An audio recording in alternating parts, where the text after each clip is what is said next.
yung mga nagpapa-shoutout pala, so ipa-plus ko na lang sa screen. So, at binabati ko rin mga kagrupo natin sa electronic technician. So, shoutout sa inyong lahat guys, at mabuhay kayo. So, stay safe, at sana patuloy tayo sa pag-share ng ating mga ginagawa para ma-share natin sa mga beginners. Ayan, magbabalik tayo. Ayan, mayroon akong gagawing amplifier guys na ayan, Xenon yung kanyang brand. Tapos ito yung model nya, Pro XA1840F. ayan. So ang issue, mic lang pala guys yung mayroon, kaya lang parang mahina pa rin. Sinatesting ko na sa kanina. So pero yung music guys wala. So wala siyang music, pero yung mic na yan okay naman. Kaya umagana naman, kaso nga lang parang hindi rin ganun kalakas, mahina lang. So at na ano ko to guys, nabuksan ko na, sina-check ko na sa kanina. So ang issue nito ay walang output pag music, pero yung mic mayroon. So i-testing natin. So kinabitan ko ng ano guys, ng wire. Wire, ayan.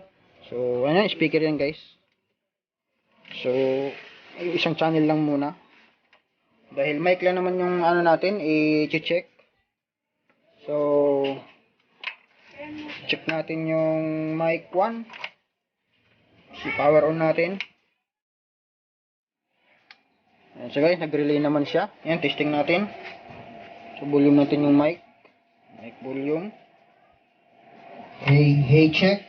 Hey, hello sound. Hey, check. Halos yung volume niya, halos nasa sobrang na kalahati, pero mahina pa rin.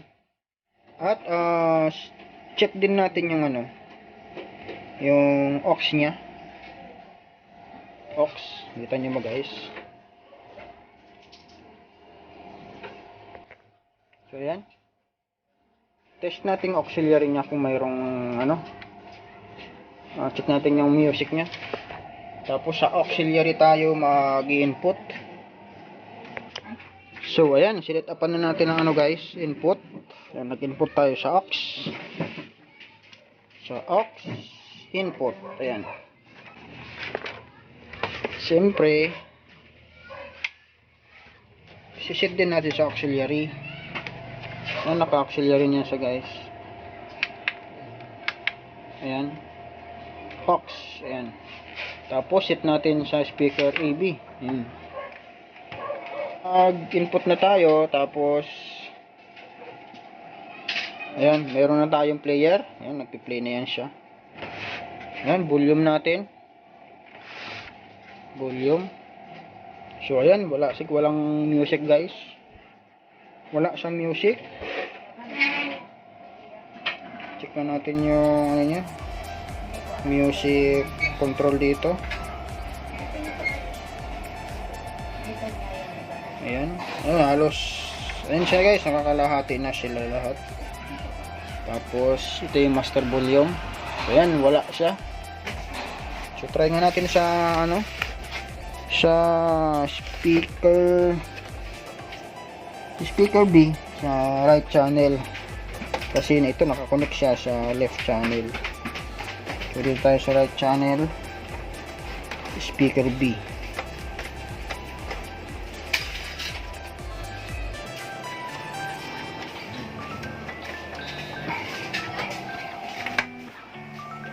Yun, volume. Ayan, wala din guys. So totally wala sa music pagdating sa ano natin, sa music control. So sa mic okay naman. So ano yung unang ano, kung ano yung unang gagawin natin pagka ganyang sira?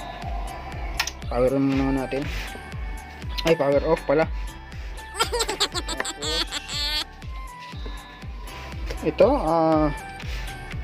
ayun guys, tip na naman sa mga gustong matuto mag-repair at sa mga newbie o sa mga baguhan na gusto magbuting-ting. Ayan, pagka ganitong kaso ng nire-repair guys,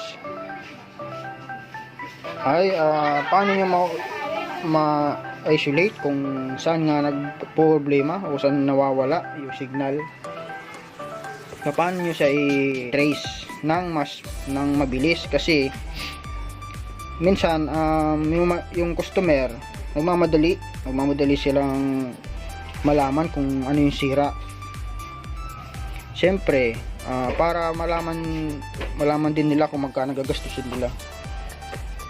So ayan, mayroon tayong paraan dyan. So may mga video na ako na na-upload tungkol doon sa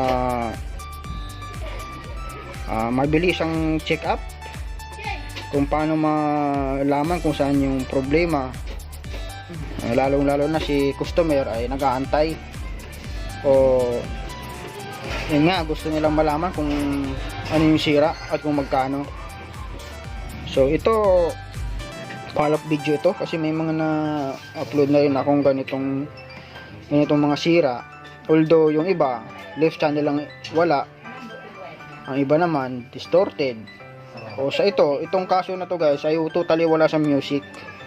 Although may mic naman siya, gumagana naman yung mic, pero yung music wala. So unang chine-check ko dito, kung ako yung tatanungin, para mas mabilis lang natin malaman kung ano yung saan nagpo-problema, ay yung volume. Yan guys, yung volume, yung master volume. Ayan, tester naman yan siya. Matitester mo siya ng continuity. So ganito guys yung volume niya. Ganito yung itsura yung kanyang volume. So ito sa mga newbie o sa mga hindi pa nakakalam kung paano i-tester yung volume control. So number niya ay 100K. Ayan. So ibig sabihin 100K ito. Analog tester ang gagamitin nyo, kasi para mas makita nyo na mas mabilis habang iniikot nyo siya, mas mabilis nyo siyang natitrace kung gumagana yung volume o hindi. So ito, try natin. So ito guys, di ko sigurado kung okay pa ito, so try na lang natin. So ito, ayan, so ikutin natin. So ayan, nag-ano siya, pag iniikot nyo siya, ito pa kaliwa, ayan, nawawala pag nakasagad. Pag inikot mo pabalik, yun mo, nawawala din. So humihinto dapat siya dito sa 100. Nakita nyo, ayun, 100 na nakalagay sa sa scale ng ating analog tester. So try natin yung kabila.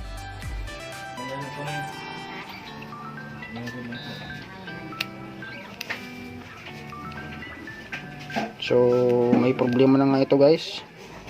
So itong likod, tingnan natin.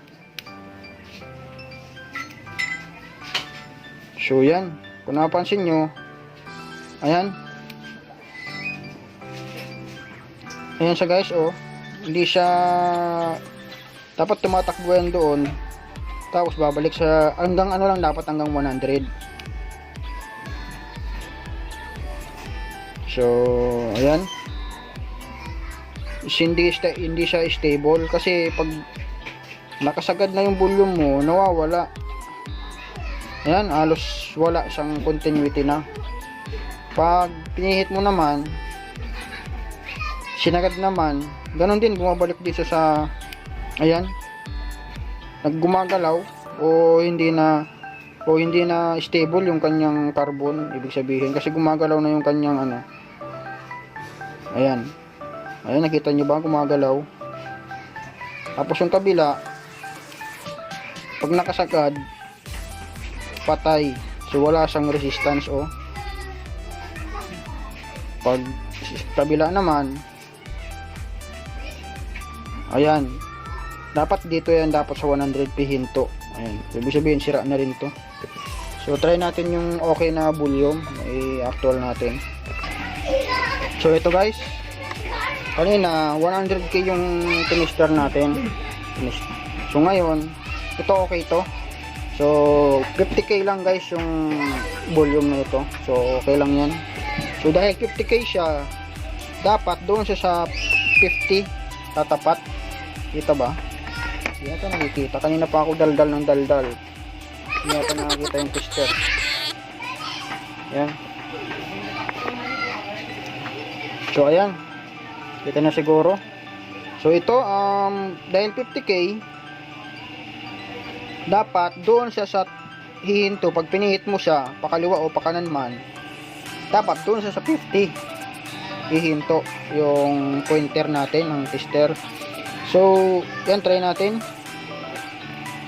So ito, dito muna tayo sa harap. So ayan, nakita nyo guys, nasa 50 na agad siya. Ayan, konti lang yung kulang niya. Ay, sobra pala ng konti, pero okay lang yan.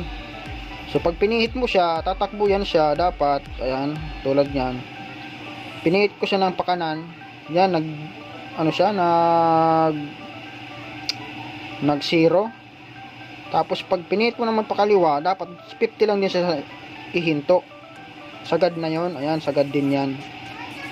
Ganon din yung kabila guys, ito. Ayan, vice versa yan. Ayan, kung napansin nyo, ito tapat sa 50, ito nakasagad. So pag pinihit mo naman pakanan, dapat sa 50 lang din siya ihinto. So ayan, katulad nyan. So kanina, pag pinihit mo sa sagad, left and right, ay nag-ano siya, nagsisiro. So halos wala siyang resistance niya pag nag-zero. Ibig sabihin sira na yon. So try natin yung likod. Ayan, ito naman. So ayan, pihitin natin pa kanan. So yun, dapat hihinto siya sa 50. Ito kabila naman. So pakaliwa naman ang ikot natin. Yun. So yun, okay. Ibig sabihin okay guys yung volume na ito. So yun, kung napapansin nyo yung ano yan, yung 6 na pin na yun guys, yung medyo malalaki na pinaghinangan. Ayan, yung 6 na terminal na yan. Ano guys, yan yung volume, yung master volume. So i-check natin ng actual sa tester. So range tayo ng 1k. So ayan, i-test natin yan. So ayan, kung napapansin nyo, yun doon tayo sa bandang taas muna mag-uumpisa, mag-check yung bandang taas. So ayan, pihitin ko guys. Yan, kung napapansin nyo, 0 siya. Pag pinihit, ayan, wala siya. So ibig sabihin sira na to guys. Ayan natin yung bandang baba. Ayan. Ayan, kapasin nyo, wala rin. So sa makatuwid, ayan. So bago natin palitan pala yan guys, bago natin palitan, so bibigyan ko kayo ng idea kung paano i-check ng mas mabilis yung ginagawa nyong amplifier, lalong-lalo na si customer ay nasa harap mo. Isang tip na naman guys, so ito na yung sinasabi ko kanina na may mga video na rin ako na-upload. So ulitin lang natin para ma-share natin sa yung hindi pa nakakapanood at yung mga hindi pa alam. So ilipat ko muna yung ano guys, yung camera. So ito guys, kung napapansin nyo, mayroon ditong IC na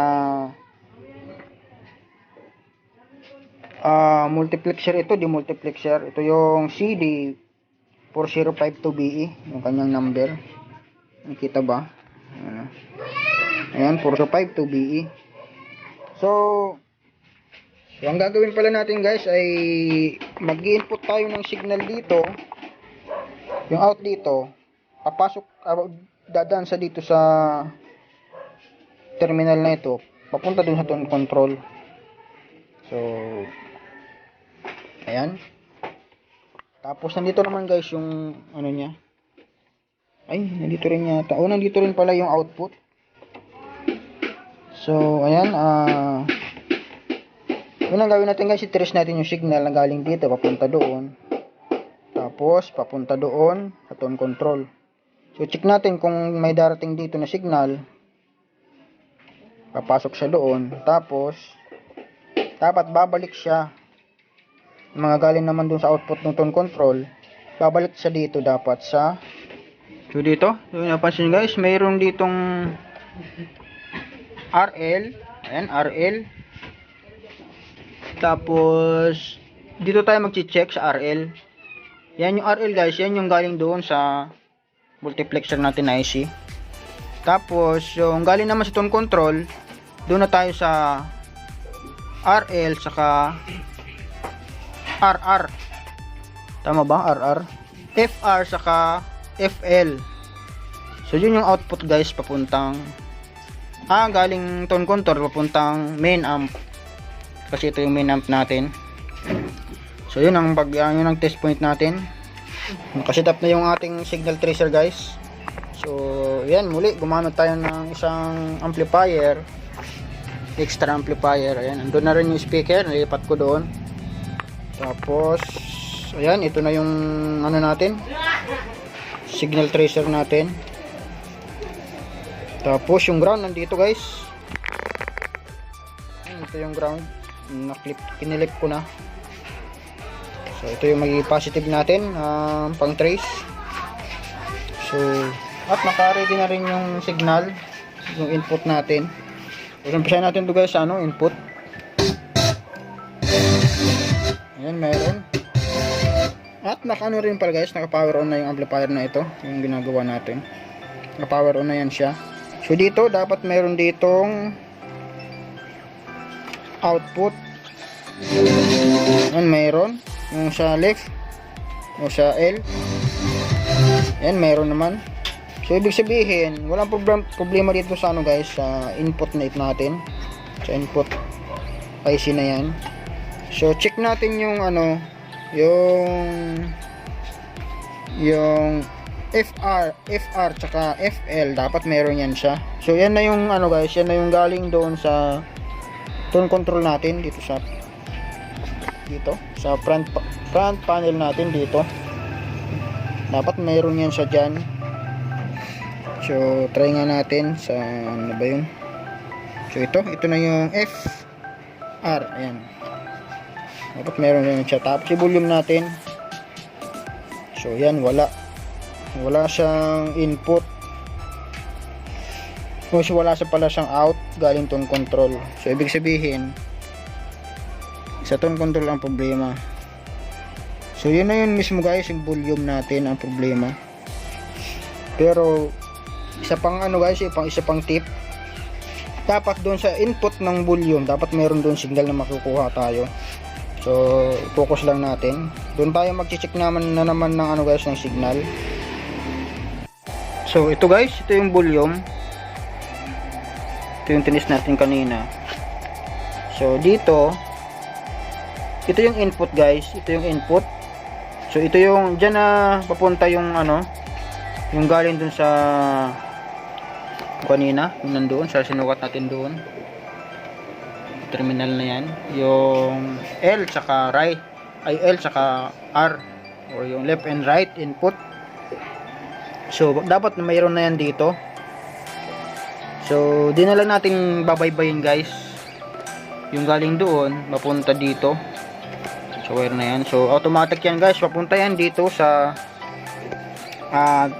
dadaan muna pala doon sa dito guys, itong volume na yan, si music volume, dadaan muna sa dyan yung galing doon sa terminal na yan, yung R tsaka L. So yung left and right input, dadaan siya doon, tapos diretso yan sa guys dito. So yung output ng volume na yon, yung sa music volume, yung yung output noon, didiretso siya dito sa main volume natin. So ito na yon dito. So dapat meron siya ditong signal. Sandali nga, volume muna natin yun. Ayan, naka alas 12 na yun guys. So dito muna tayo mag-focus. So ito, dapat meron siya dito input. So try natin. Ayan guys, meron. Meron yan dito guys, dapat mayroon dito. Ayan, meron dapat yan. Volume na natin.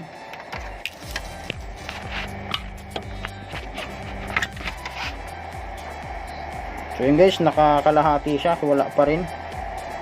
So yun guys, kumpirmado siya ang sira, yung volume na yan. So papalitan muna natin. A few moments later. So bago pala guys, kung gagayahin nyo pala yung strategy ko. So bago pala kayo mag-trace ng signal guys, dapat check nyo muna yung supply ng IC. Yung IC na yon, kung present yung 5 to 7 volts yata o 9 volts ang supply niya, positive, negative.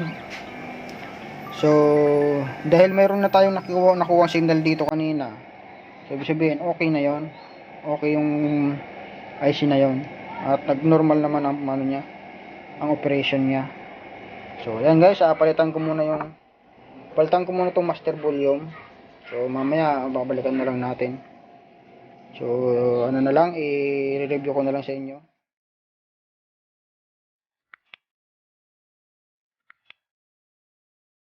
So ayan guys, mapapansin nyo ang tangkad ng paa niya kasi nakatayo ang kanyang position.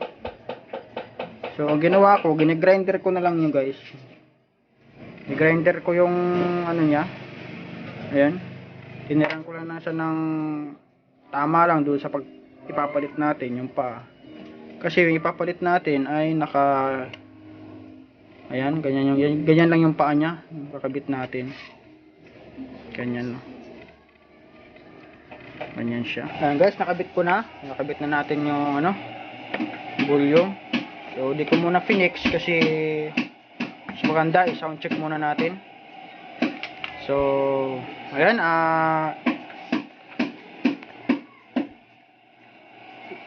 try natin guys yung yung output ng volume, kasi yun yung wala kanina, yung output. So try nga natin. Tapos ayan, naka-set up na guys yung ating signal tracer. So ito, mayroon ng signal na waiting. So ito guys, kanina wala tong, ano ba yun? So itong gitna na to, kanina wala yan. So dito lang mayroon.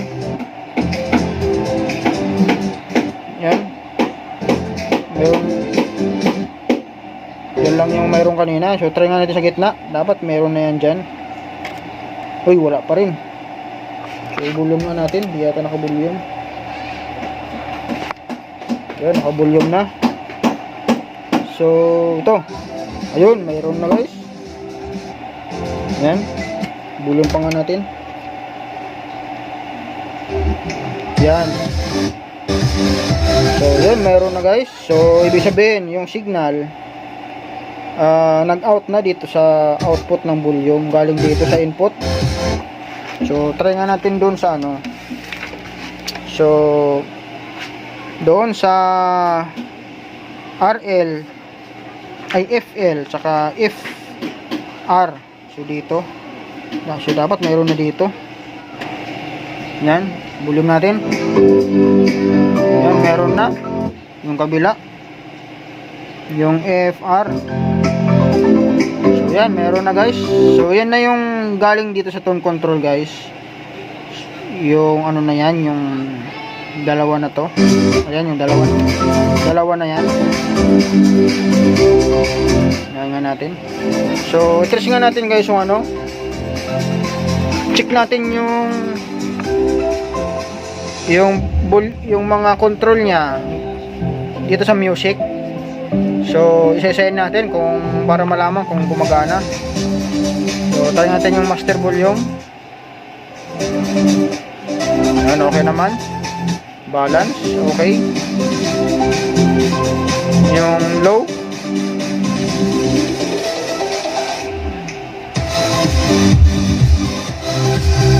Okay naman. Yung mid. Okay naman. High.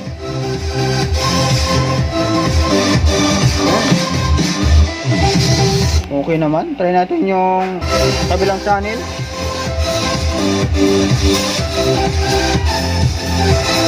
Meron na rin. Meron pa naman guys. Volume. So yun, okay na guys. So ibig sabihin, ito lang yung sira guys, yung pinaka master volume nya ng music, yung para sa music. So yun, music.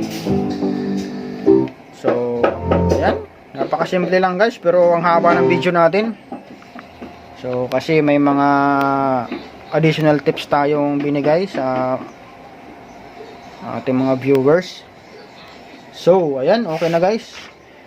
Final testing natin, lagyan natin ng speaker dito, yung out. So malamang mayroon na yan siya dyan. So try natin guys sa signal tracer na lang, mahihinaan lang natin yung volume. So ayan, so since mayroon na dito, so dapat mayroon na yan doon. Lakas, hinaan nga natin, hinaan natin konti. So ayan, mayroon na. So yun yung mga output guys, yung pinaka speaker out na. So ayan, okay na guys. So ito is ikakabit ko na lang yung mga knob nya, tapos yung mga lock sa volume, tapos yun, okay na. So sana mayroon kayong natutunan sa aking ginawang video. So guys,